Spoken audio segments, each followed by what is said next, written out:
या हम बात करेंगे कि डिस्कवर और किसी ने क्या एटम, जो आज हम एटम को देखते हैं, जिस फॉर्म में देखते हैं, उस फॉर्म का हमें पता कैसे लगा, हमें कैसे ये पता लगा कि एटम के अंदर एक न्यूक्लियस होता है, उसके चारों तरफ इलेक्ट्रॉन घूमते हैं।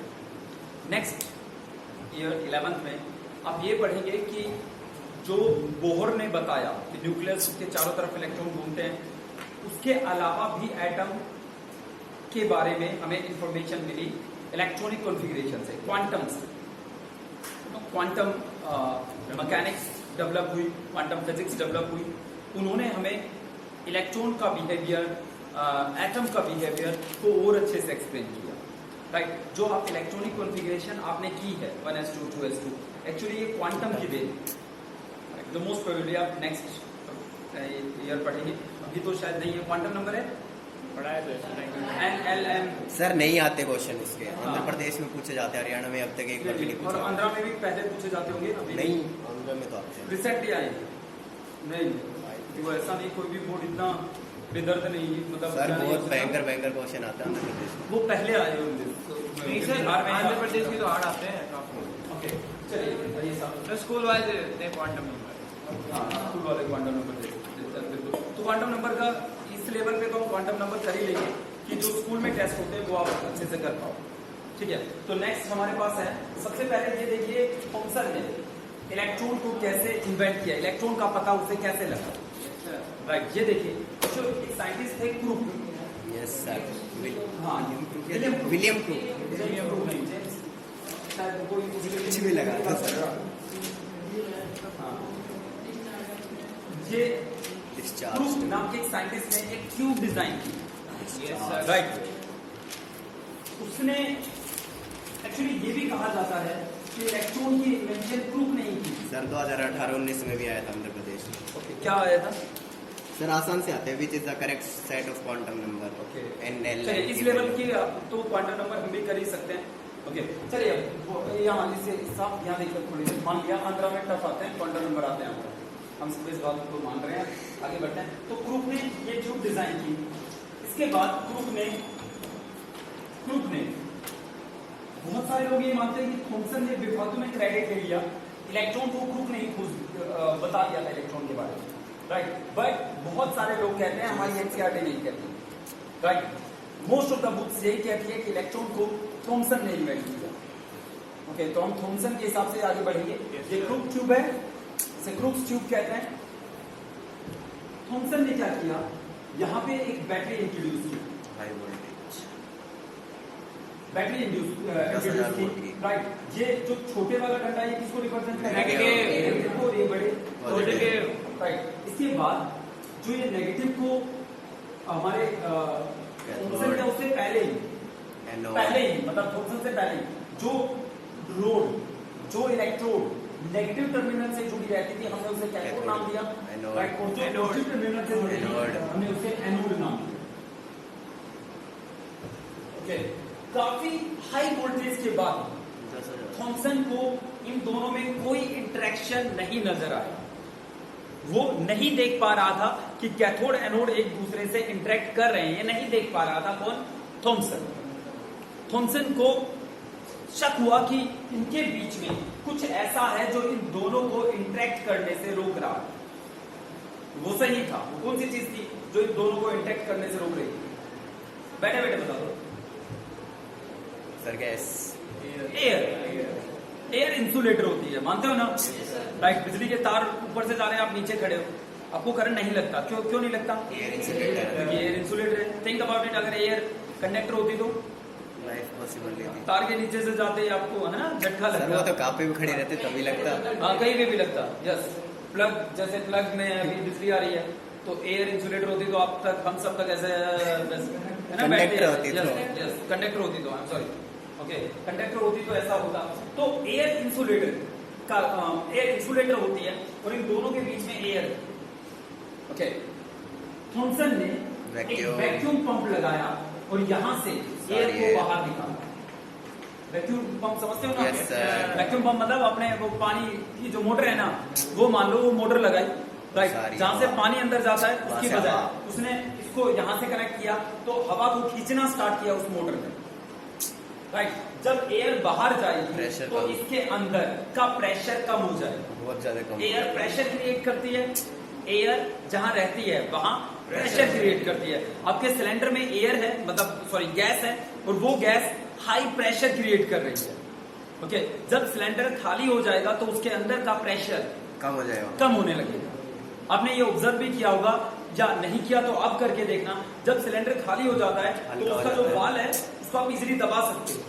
क्यों दबा सकते हो? गैस नहीं है उसके अंदर, प्रेशर अंदर तो प्रेशर ही नहीं है भाई, वो वाल दबता है तो गैस बाहर निकलती है। ऐसा ही होता है ना, यही मैकेनिज्म है हमारे सिलेंडर का। ओके, तो जब वहां से एयर सॉरी गैस बाहर निकल जाएगी, सिलेंडर खाली हो जाएगा, तो सिलेंडर के अंदर तो प्रेशर है नहीं, राइट, तो आप वाल को बड़ी इजीली दबा सकते हो।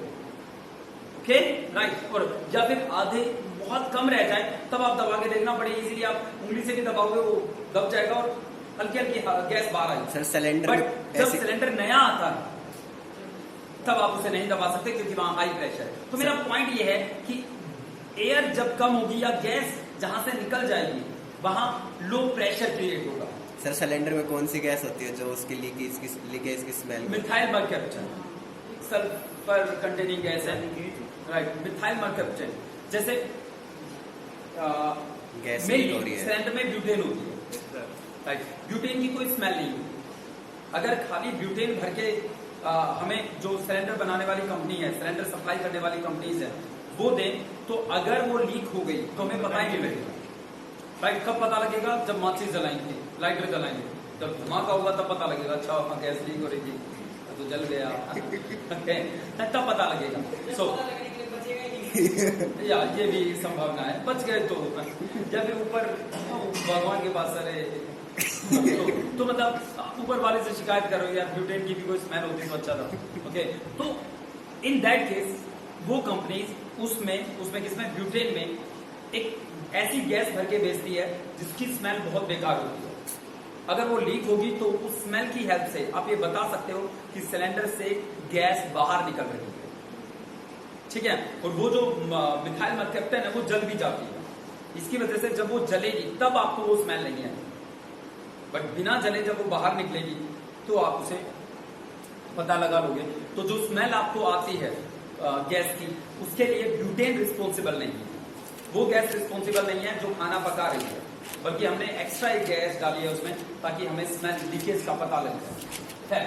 यहाँ मुद्दे पे आते हैं। तो जब एयर को थॉमसन ने बाहर निकाला तो अंदर बहुत लो प्रेशर हो गया, 10⁻²² mm of Hg, right, 2 mm -2 mm of Hg।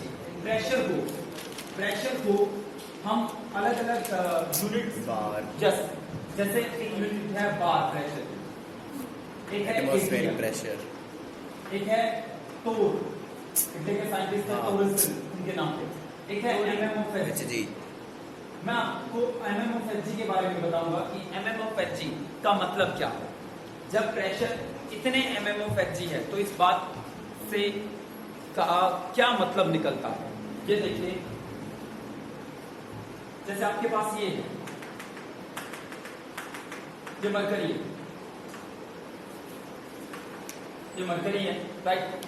अच्छा, आपने एक ट्यूब ली तो ट्यूब में बिल्कुल भी हवा नहीं, वैक्यूम है इस ट्यूब के अंदर, और इसको टिल्ट करके, वो उल्टा करके, इन्वर्ट करके यहाँ रखिए। ओके, जब यहाँ से प्रेशर लगेगा तो क्या होगा? ऊपर की साइड लिक्विड जाएगी, मरकरी ये मरकरी ऊपर की साइड मूव करना, बहना स्टार्ट होगा। याद रखिए, यहाँ कोई गैस नहीं है, अगर गैस होती तो ऊपर ही नहीं जाता, है ना।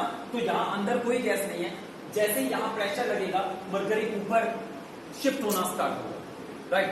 तो जितना मिलीमीटर ये ऊपर चढ़ता है, हम कहते हैं उतना ही प्रेशर है। जैसे अगर आप समुद्र के किनारे जाकर बैठे हैं और वहां आप इस तरीके से मरकरी को या एक इंस्ट्रूमेंट बनाएंगे वहां, तो ये मरकरी 760 mm ऊपर शिफ्ट हो जाएगी, और 760 mm को ही हम 1 ATM कहते हैं, 1 एटमॉस्फेरिक प्रेशर कहते हैं। 1 एटमॉस्फेरिक प्रेशर क्या होता है? जो सी लेवल पे होता है, राइट। और इस प्रेशर पे कितना मरकरी ऊपर शिफ्ट हो जाता है? 760 mm। इसलिए आपने कहीं यूज किया होगा और नहीं किया तो नेक्स्ट ईयर करेंगे। 1 ATM = 760 mm of Hg। 1 ATM = 760 mm of Hg, ये होता है, बात समझ में आ गई? Yes, sir. कोई संदेह? No sir. ओके चलिए, तो ये आपके पास प्रेशर कैलकुलेट करने की यूनिट्स है। बार, एटीएम, टोरेसिल, एमएमओएफजी।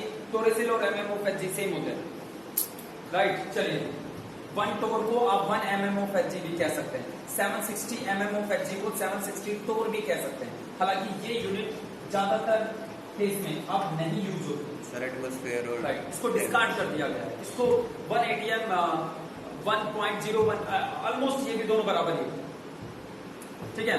0.5 0.5 नहीं, 0.5 1.0. हाँ 1.0562 ऐसा ये है। हाँ, ओके चलिए, तो हाँ जी बताइए, आप मुद्दे पे आए। Yes sir. थॉमसन साहब ने क्या किया?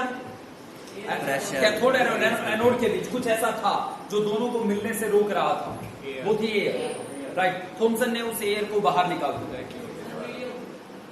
विलियम क्रूक ने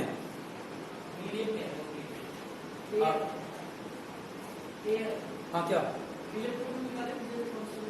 आप बताओ, आप बताओ। हाँ जी गुड़िया किसने निकाली? थॉमसन ने। अब सूर्य दिन कहाँ जा रहे हैं? यहाँ देखते हो, एक रोबोट, एक आप अभी कंसंट्रेट नहीं करते, यहाँ ध्यान रहता है। चलिए, तो एयर को बाहर निकाला। जब एयर को बाहर निकाला तो अंदर का प्रेशर कम हो गया, बहुत कम टेरेस्ट हुआ। वाला राइट, बहुत कम हुआ। एयर का प्रेशर कम हो गया, हमें मतलब एयर का प्रेशर 10⁻⁻² mmOFG हो गया। तो ये प्रेशर कुछ नहीं, ये इतना कम प्रेशर क्या बता रहा है कि अंदर एयर नहीं। समझ नहीं बात? आप कहोगे सर इतने कम प्रेशर का जिक्र हम क्यों कर रहे हैं? तो ये कम प्रेशर हमें ये समझाने की कोशिश कर रहा है कि अंदर एयर नहीं है, राइट? अंदर एयर नहीं है। ओके, जब एयर नहीं थी, इन दोनों के बीच कुछ नहीं था, तब high voltage particles, high voltage, बहुत हाई 10,000 वोल्टेज, वोल्ट। राइट? हाँ जी, इस हाई वोल्टेज पे थॉमसन ऑब्जर्व कि some particles are moving from cathode and going toward anode, right? वो कैथोड से निकलकर कुछ पार्टिकल एनोड की तरफ जा रहे हैं, कैथोड से निकलकर कुछ पार्टिकल एनोड की तरफ जा रहे हैं, कैथोड से कुछ पार्टिकल निकलकर एनोड की तरफ जा रहे हैं। जब इन पार्टिकल्स को, जो उन्हें वेव्स की फॉर्म में, रेज की फॉर्म में दिखाई दे रहे थे, रे होती है ना, रे समझ गए ना, राइट? जैसे लेजर लाइट की रे मिलती है, वैसी रे की फॉर्म में उसने देखी। इन रेज को जब उन्होंने स्टडी किया तो ये पाया कि इनके ऊपर नेगेटिव चार्ज है। कैथोड रेज कैसे पता किया होगा उन्होंने? मैग्नेट नहीं, इलेक्ट्रिक एक बैटरी करंट लगा दी दूसरी, जिसपे एक पे नेगेटिव चार्ज था और एक पे पॉजिटिव, पॉजिटिव की साइड बेंड हो गई, राइट? ये रेज पॉजिटिव की साइड बेंड हो गई। Opposite charges attract each other, it means what? Our rays have negative charge. Negative charge, ठीक है? नेगेटिव चार्ज ये हमारे थॉमसन साहब ने पता कर लिया कि जो भी ये रेज है उनपे पॉजिटिव नेगेटिव चार्ज, ठीक है? ये नॉर्थ पोल, जब नॉर्थ और साउथ पोल लगाते हैं, मैग्नेट लगाते हैं, तो ये नॉर्थ पोल की तरफ बैंड हो जाते हैं, मतलब they have also magnetic properties. इनके पास मैग्नेटिक प्रॉपर्टीज है, इनके ऊपर नेगेटिव चार्ज है, ठीक है बच्चों? अच्छा, और क्या क्या पता किया? ये रिवीजन हो रहा है, क्लास में पढ़ा था ना ये सारी Yes, बातें, sir. राइट? और उन्होंने ऑब्जर्व किया कि इनके रास्ते में कोई चीज आती है तो ये उसको उनको घुमा देते हैं। धकेलते हैं, राइट? ये उनको धकेलते Particle हैं। nature। अगर किसी के रास्ते में, इसके रास्ते में कोई चीज आती है तो ये रेज उन चीजों को धकेलती है, पार्टिकल राइट? नेचर। और जब कोई चीज किसी से टकराने के बाद उसे पुश करती है तो ये उस सब्सटेंस का, उस चीज Particle का nature। पार्टिकल नेचर डिनोट करता है। हमारे पास दो तरह के सब्सटेंस होते हैं, एक वो जो पार्टिकल नेचर शो करते हैं, एक वो जो वेव नेचर शो करते हैं। जब आप ट्यूबलाइट जलाते हो तो लाइट आप पर आके गिरती वेव है, नेचर। राइट? और जैसे ही आप पर गिरती है, आप पीछे जाते हो, नहीं जाते, ये वेव नेचर है। पर वहीं से जैसे ही ऑन करो, जैसे ही ऑन करते ही वहां पानी की बहुत तगड़ा प्रेशर वहां से आए लाइट की बजाय, Particle nature। तो क्या होगा? Particle nature. वो तो लगेगा ना, तो ये पार्टिकल नेचर है, राइट? आप जब घर से यहां तक पहुंचे तो आप किस तरीके से आए हो? पार्टिकल नेचर के थ्रू या वेव नेचर के थ्रू? वेव पार्टिकल की तरह कौन आए? झूलता कौन आए? Particle, right? Okay, particle nature की तरह आप यहाँ आए। समझ गए बच्चों? राइट, तो हम पार्टिकल नेचर शो कर रहे हैं। ये फैन कौन सा नेचर शो कर रहा है? Sir particle. Particle nature. एकदम हाथ बीच में लाओगे तो चोट लग जाएगी, क्योंकि वो आपके हाथ को धकेलेगा जब आप उसके रास्ते के बीच में आएंगे। राइट, तो ये पार्टिकल नेचर। ओके, तो ये पार्टिकल नेचर शो कर रहे थे कौन? Cathode rays. कुछ समझ में आया? Yes, sir. अच्छा, अगर आपने कोई ऐसा सब्सटेंस यहाँ इंट्रोड्यूस कर दिया जो क्या है, कैसा है? फैन टाइप, वो घूम जाएगा। हाँ, घूम तो जाएगा ही, साथ में ओपेक है, मतलब ट्रांसपेरेंट नहीं है। शैडो। हाँ, तो यस, शैडो बनेगा। आपको तो सब कुछ पता है। क्या मान लो? सर 3 बार पढ़ लिया ये चैप्टर। किसने? एक बार तो 9th में पढ़ा, हाँ। एक बार आपने जो वीडियो अपलोड करी थी वो पढ़ी। मिश्रा सर ने पढ़ाया था। आपने भी वीडियो अपलोड करी थी, जब सिलेबस स्ट्रक्चर फैक्टम। सर ने ये पढ़ाया था, नोट्स ही बनवा रखे सर ने थोड़े बहुत। क्या बात है। अच्छा, जब मैं वहां चला गया था तब इस सर ने पढ़ाया तब भी, सर। और सर आपने भी वीडियो अपलोड कर रखी थी ना। सर आप इसे क्वेश्चन करवा दो सर, ये तो पता है सर। यार कमाल है फिर। आप समझ में आया कुछ? Yes, sir. राइट, इतना तो क्लियर हो गया। Yes, शैडो बनाते हैं, पार्टिकल नेचर है, कैथोड रेज का आयनाइजेशन प्रॉपर्टी होती नेगेटिव है, चार्ज है, मैग्नेटिक आयनाइजेशन प्रॉपर्टीज प्रॉपर्टी है, होती है। And they have ionization properties. इस लाइन का क्या मतलब? किसी भी देखो, गैस को मैं आयनाइज कह रहा कर हूं देते हैं। कैथोड रे है ionization property. Ionizing property. Sir इस लाइन का क्या मतलब है? जिस गैस से जाएंगे उसको आयनाइज कैथोड कर रे, देंगे, कैथोड रे अगर किसी गैस से टकराती है तो उसको आयन में कन्वर्ट कर तो देंगे। उसके इलेक्ट्रॉन निकाल देती है, और जब उसके इलेक्ट्रॉन निकल जाएंगे तो वो पॉजिटिव बन जाएगा। और जब किसी पे कोई चार्ज आता है तो हम आयन- आयन कहते हैं। आयन- तो इसकी प्रॉपर्टी है दूसरे को आयनाइज करना, दूसरे को आयंस में बदलना। तो हम सिंपल वे में कहेंगे कि cathode ray have ionising property. Cathode ray जिससे टकराती है उसको आयनाइज कर देती है। ठीक है, ऐसा हमेशा नहीं होता, but most of the time वो जिस गैस से स्ट्राइक करती है उसको आयनाइज कर देती है। बहुत बार इनके पास इतनी एनर्जी ही नहीं है कि किसी के इलेक्ट्रॉन निकाल सके, तो ये उस गैस को आयनाइज नहीं कर पाएगी। राइट, अगर ये किसी गैस को आयनाइज नहीं कर पा रही तो उस गैस का क्या जाता है? हाँ जी बताइए। सर अट्रैक्शन जाता है। किसी गैस को अगर कैथोड रे आयनाइज नहीं उसका कर पा रही साइड- तो उस गैस का क्या ज्यादा है? ठीक, अट्रैक्शन जाता है। क्या बात है? और बताओ। नहीं, अच्छा जवाब नहीं। हाँ बताइए, क्या ज्यादा है? ममता क्या ज्यादा है? हाँ जी, मास से रिलेशन। हाँ जी बताइए। Atomic radius. एटॉमिक रेडियस ज्यादा है। ओके, हाँ जी, अगर हमारी कैथोड रे किसी गैस को आयनाइज नहीं कर पा रही, इसका मतलब उसकी आयनाइजेशन एंथैल्पी बहुत ज्यादा या ज्यादा। आयनाइजेशन एंथैल्पी क्या होता है? The amount of energy required to remove the electron, release the electron. अगर ये किसी को आयनाइज नहीं कर पा रही, इसका मतलब उस गैस का आयनाइजेशन एनर्जी या आयनाइजेशन पोटेंशियल बहुत ज्यादा। समझ में आया? राइट, ओके, चलिए। तो ये है cathode ray have ionising property. Done बच्चों। अच्छा, जैसे ही किसी के इलेक्ट्रॉन बाहर निकालती है, जैसे ये नोड बन जाते हैं, इलेक्ट्रॉन बाहर निकाले तो ये इलेक्ट्रॉन कैथोड के साथ वो लेते हैं। और ये पहले मेरी एक और बात सुने, फिर ये बात आपको समझ में आएगी। Thomson also observe cathode ray are nothing but the stream of electrons.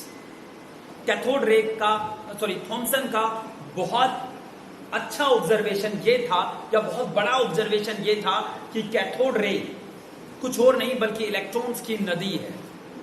जैसे नदी किस चीज की नदी है केमिस्ट्री के पॉइंट ऑफ व्यू से? H2O। नदी की किसकी नदी है? H2O की नदी। जब आप नदी को बहते हुए देखते हो तो वहां करोड़ों अरबों पता नहीं कितने H2O बह रहे हैं, वही तो है ना? राइट, दुनिया को पानी दिख रहा है, आपको H2O दिख रहा है। Getting my point? Yes, sir. वैसे ही कैथोड रे किसकी नदी है? Electrons। Thomson observe this. Right बच्चों, राइट। अच्छा, थॉमसन का एक और ऑब्जर्वेशन जो बहुत बड़ा था वो ये था कि उसने जब, अच्छा, पहले आप जिंक ये सल्फाइड। समझिए, जैसे हाइड्रोजन का इलेक्ट्रॉन निकाला तो ये पहले भी इलेक्ट्रॉन की नदी थी। अब भी राइट, इलेक्ट्रॉन। ये जो इलेक्ट्रॉन यहाँ से निकलेंगे ये भी इन्हीं के साथ होंगे। और ये किसके साइड जाएंगे? एनोड एनोड के और साइड। पीछे की Right, साइड अच्छा। जिंक सल्फाइड के कोटे। बहुत बड़ा ऑब्जर्वेशन ये था कि जब उसने थॉमसन ने इस ट्यूब में अलग अलग गैस भरे तब उसे कुछ भी अलग अलग नहीं मिला। यस, इलेक्ट्रॉन का वो ध्यान दो, बहुत इंपॉर्टेंट ऑब्जर्वेशन था doesn't ये depends थॉमसन का। upon E/M ratio doesn't depends upon gases, nature of gases taken. हाँ, ये या इसमें ना ज्यादातर आवाज आपकी आती रहती है। चलिए, हाँ, तो जब थॉमसन ने इस ट्यूब में अलग अलग गैसेस फिल्ड की, थॉमसन को कुछ भी अलग अलग नहीं मिला। इसका मतलब हर गैस से जो चीज बाहर निकल रही थी उससे हाइड्रोजन से क्या बाहर निकलेगा? वही हीलियम से बाहर निकलेगा, वही आर्गन से बाहर निकलेगा, वही CO2 से बाहर निकलेगा। कुछ समझे या नहीं समझे? हर एक से एक जैसी चीजें बाहर निकल रही थी। थॉमसन के इस ऑब्जर्वेशन से थॉमसन ने ये कहा कि electron is a fundamental particle. Electron इस ब्रह्मांड के हर चीज में। ठीक है बच्चों, कुछ समझ में आया? राइट। थॉमसन की ये बहुत बड़ी ऑब्जर्वेशन थी कि हर चीज में वो है जिससे कैथोड बनी, और कैथोड बनी है इलेक्ट्रॉन्स। तो इस दुनिया के हर सब्सटेंस में इलेक्ट्रॉन, और वो इलेक्ट्रॉन सब में सेम। तो समझे या नहीं समझे? राइट, उसे हर बार सेम चीजें। Yes sir. डन? राइट बच्चों, तो इस तरीके से इलेक्ट्रॉन इन्वेंट हुआ। कहते हैं थॉमसन गोल्डस्टीन का टीचर था, सॉरी इलेक्ट्रॉन प्रोटॉन का टीचर था, प्रोटॉन न्यूट्रॉन का टीचर था। हाँ, ये यस। सारे स्टूडेंट, थॉमसन का स्टूडेंट था गोल्डस्टाइन, गोल्डस्टाइन का स्टूडेंट था चैडविक। जेम्स। राइट, तो जेम्स चैडविक। ओके, खैर इसके बाद इसका स्टूडेंट आया जिसने प्रोटॉन इन्वेंट किया। ओके, बट देखो अब एक और बात सुनो। प्लग करने क्या गया था? Julius Plucker. हाँ जी, जूलिस प्लकर, इसमें तेरे का कैथोड रे उसने डिस्कवर की थी। किसने? Julius Plucker.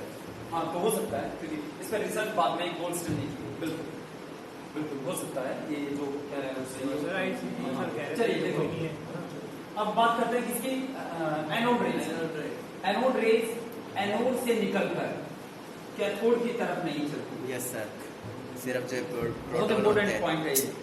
Anode rays anode से निकलकर कैथोड की तरफ नहीं चलती, बल्कि एनोड रेज कैथोड और एनोड के बीच में पैदा होती, बीच में जनरेट होती। समझ में आया? तो Yes, हाँ करना है, sir. तो दोबारा समझेंगे। सुनो कैसे बनती है एनोड रेज। सर जो ये प्रोटॉन एनोड में पॉजिटिव चार्ज होगा, ये सारी बातें आपको बताइए।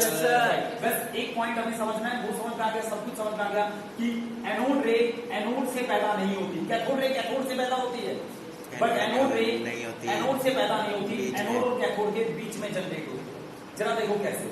मान लो बच्चों ये हाइड्रोजन है, इसका एक इलेक्ट्रॉन निकल के पॉजिटिव बन जाएगा। ठीक है।